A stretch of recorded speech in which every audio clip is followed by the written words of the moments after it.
فارغ کر دیا، اس کو رہا کر دیا. لیکن جو یہ لوگ ہیں اٹھانے والے، اگر ان میں تھوڑی سی عقل ہوتی، یہ سمجھ جاتے کہ اظہر ایک علامت ہے. اظہر عمران خان کا سپاہی ہے، لیکن عمران خان کیا ہے؟ کیا ایکس پولیٹیشین ہے؟ صرف پرائم منسٹر ہے؟ نو.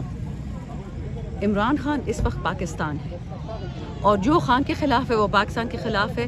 یہ بات ساری دنیا میں پھیلا دیں آگ کی طرح کہ ہم کسی کو نہیں ماننے والے جو خان کے خلاف کھڑا ہوگا.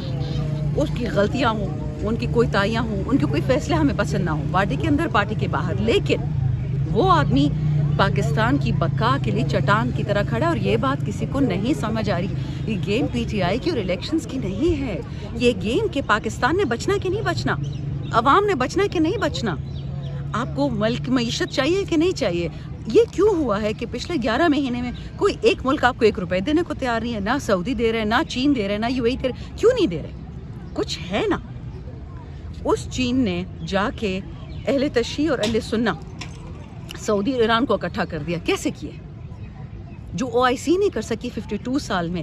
یا آپ گیم سمجھ رہے؟ خان او آئی سی 2 دفعہ خان نے پاکستان میں ایونٹ کروایا. کیسے کروایا؟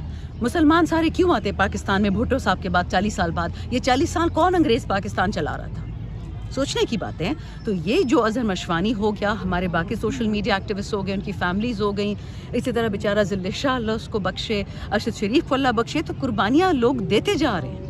لیکن آپ نے سنا ہمارے سوشل ایکٹیوسٹ جن کو جیل سے نکالا ہے، جن کو پکڑا ہوا تھا لاہور میں پنڈی میں، جو ان کے ساتھ کیا اور جو خان نے باتیں بتائی، اس انڈین ابھی نندن اور کلبھشن کے ساتھ ہم نے یہ نہیں کیا، لیکن پاکستانی مسلمان کے ساتھ ہم کرتے ہیں، پاکستانی کرسچن کے ساتھ کرتے ہیں. کیوں؟ حق آپ کو کس نے دیا؟ اور جو اس وقت سپریم کورٹ میں چل رہا ہے وہ ایشو سارا یہ ہے کہ اگر آپ آئین کی ایک شق کو پامال کریں گے، دا رائٹ ٹو لیو کیا نا ارشد شریف کے ساتھ، دا رائٹ ٹو بریتھ کیا نا ذل شاہ کے ساتھ، دا رائٹ ٹو سیفٹی کیا نا اظہر مشوانی کے ساتھ. آہستہ آہستہ یہ آئین کی شکوں کو ختم کرتے جا رہے ہیں. میں ہمیشہ کہتی ہوں کہ عمران خان بہانہ، پاکستان نشانہ.